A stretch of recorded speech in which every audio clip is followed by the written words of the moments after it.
Salam sejahtera buat kita sekalian, Shalom, Om Swastiastu, Om Santi Santi, Om Namo Buddhaya. Assalamualaikum warahmatullahi wabarakatuh. Salam kebajikan buat kita semua. Saya Alkindi Bilfaki, Ketua OKK DPD Partai Gerindra Sulawesi Utara. Pertama-tama saya ingin mengucapkan selamat Natal buat saudara-saudaraku umat Nasrani dimanapun kalian berada.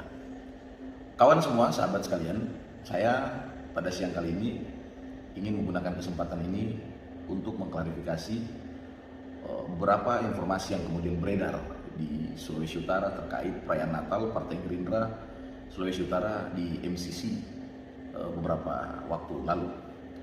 Kawan semua, terlalu banyak berita yang berseliweran di mana saja, yang kemudian liar ke sana kemari memframing seolah-olah kegiatan Natal Partai Gerindra tersebut terkesan sunyi dan tidak ada pengunjung, bahkan lebih ekstrim terlalu besar membold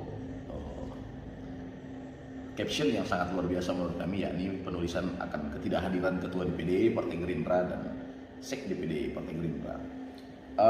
Pada kesempatan yang mulia ini izinkan saya untuk ikut bicara sekaligus mengklarifikasi bahwa ketidakhadiran Ketua DPD dan ketidakhadiran Sekretaris DPD Partai Gerindra di Sulawesi Utara pada perayaan Natal kemarin itu bukanlah sebuah kesengajaan.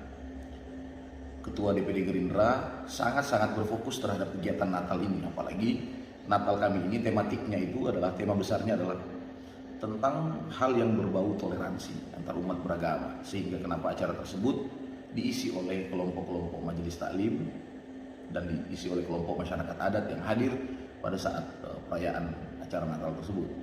Ingin saya pertegas di tempat ini bahwa Ibu Ketua DPD serius dalam upaya untuk mensukseskan kegiatan ini, akan tetapi beliau ternyata di hari-hari menjelang kegiatan mendapatkan tugas penting dari DPP yang harus beliau hadapi, dan itu dalam kapasitas Ketua DPD dan tidak bisa diwakili.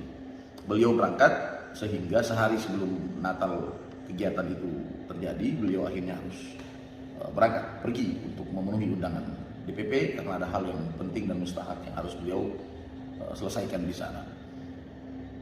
Sekretaris DPD terkait ketidakhadiran beliau, terkonfirmasi beliau sedang dalam keadaan yang tidak sehat. Kita sama-sama mengetahui kita berada di era pandemi. Ya, beliau mengalami sakit demam tinggi. Nah, kita sangat tidak tahu, kita berharap bahwa sakit yang beliau derita ini hanyalah demam biasa. Tapi kan sebagai orang berakal dan sebagai orang yang harus menjaga segala sesuatu, apa yang dilakukan Sek DPD itu sudah benar dengan tidak hadir. Karena jangan sampai kemudian ya kita tidak tahu apakah beliau mengalami virus, kena virus atau dan seterusnya yang nanti akan berdampak pada penularan, kan kita tidak tahu tentang semua itu. Mengantisipasi lebih baik. Akan tetapi baik Ketua DPD dan Sekretaris DPD, keduanya ini begitu aktif sekali dalam proses-proses menjelang acara ini terjadi. Bahkan Ibu Ketua DPD hadir di beberapa kali rapat dengan tegas menyampaikan kepada kami untuk jangan main-main pada kegiatan acara Natal ini. Dan pesan beliau adalah upayakan, karena ini adalah kegiatan hari yang suci, hari kelahiran Yesus Kristus, maka dibutuhkan satu keseriusan bersama-sama seluruh komponen yang berada dalam tubuh Partai Gerindra, sehingga kami bahu-membahu untuk membuat dan mensukseskan acara ini. Dan Sek DPD juga demikian. Sek DPD hadir di beberapa rapat untuk terus menggiring bola ini agar sampai kepada gol yang kita harapkan.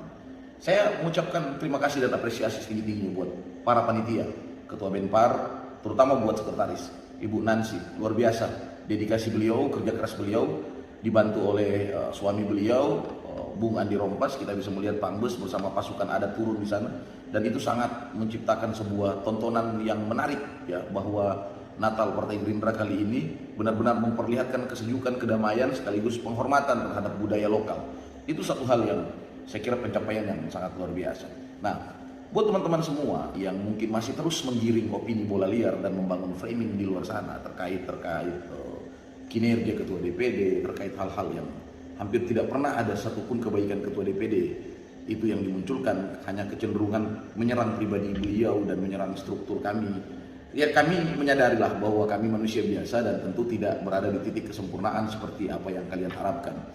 Kami hanya ingin mengatakan bahwa apapun upaya dari teman-teman untuk menjatuhkan Ketua DPD, saya kira itu hanya akan membuang-buang tenaga saja, hanya akan membuang-buang energi belaka. Ya, karena apa? Karena kami terus bergerak. Walaupun partai sedang dalam keadaan yang diam, bahkan DPP tidak berkegiatan, DPD Gerindra itu tidak pernah berhenti untuk melakukan kegiatan.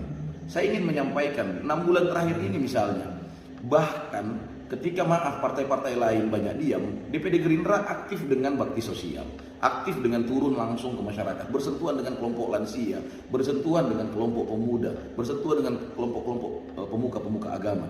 Kami melakukan gerakan-gerakan ini terus-menerus. Saya misalnya sebagai ketua OKK, di bidang yang saya geluti sekarang, di mana saya menjadi ketua OKK, saya punya begitu banyak program. Saya sedang mempersiapkan generasi muda Gerindra di masa depan. Ada kegiatan-kegiatan kaderisasi, ada kegiatan-kegiatan yang sifatnya menumbuh kembangkan pengetahuan tentang kegerindraan. Itu yang terus kami galakkan. Ya, kami aktif diskusi dengan begitu banyak aktivis. Kami membangun seminar-seminar, kami bikin pertemuan-pertemuan untuk merekrut sebanyak-banyaknya orang masuk bersama partai ini, terutama segmentasi. Tujuan akhir kami adalah mengevakuasi teman-teman generasi masa depan, anak-anak muda dan kelompok milenial. Ini yang setengah kami galakkan dan itu terus kami galakkan.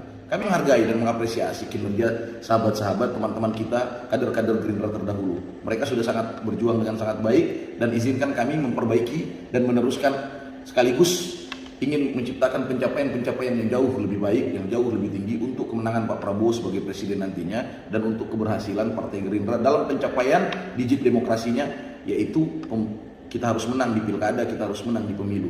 Itu target kerja keras kita yang sekarang ini tidak bisa lagi mundur hanya untuk berdebat, mundur hanya untuk nimbrung dengan upaya bully, upaya melakukan propaganda di dalam tubuh partai kami sehingga mau menghadirkan ketidakpercayaan publik yang juga menghadirkan ketidakpercayaan DPP terhadap kinerja DPD yang sekarang.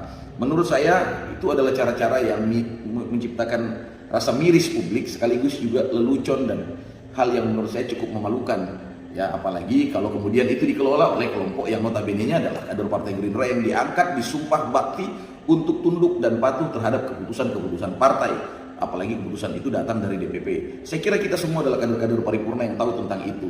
Lantas kenapa kemudian kita belum begitu ikhlas dan belum bisa move on untuk bangkit bersama, berbaris rapi di belakang kepengurusan yang baru, dan kita berjuang bersama-sama untuk membesarkan partai ini. Sebagaimana yang bisa dilakukan oleh teman-teman sebelumnya, di era teman-teman sebelumnya kan banyak juga yang tidak mendapat tempat, tapi mereka berbaris rapi untuk membantu.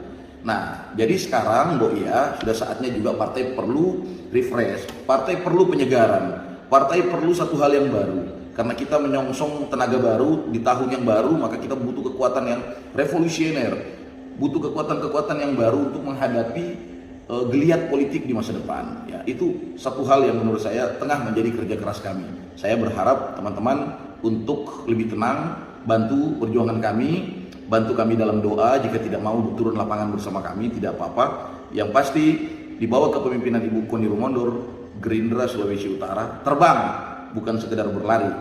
Ya, itu yang harus perlu kami sampaikan.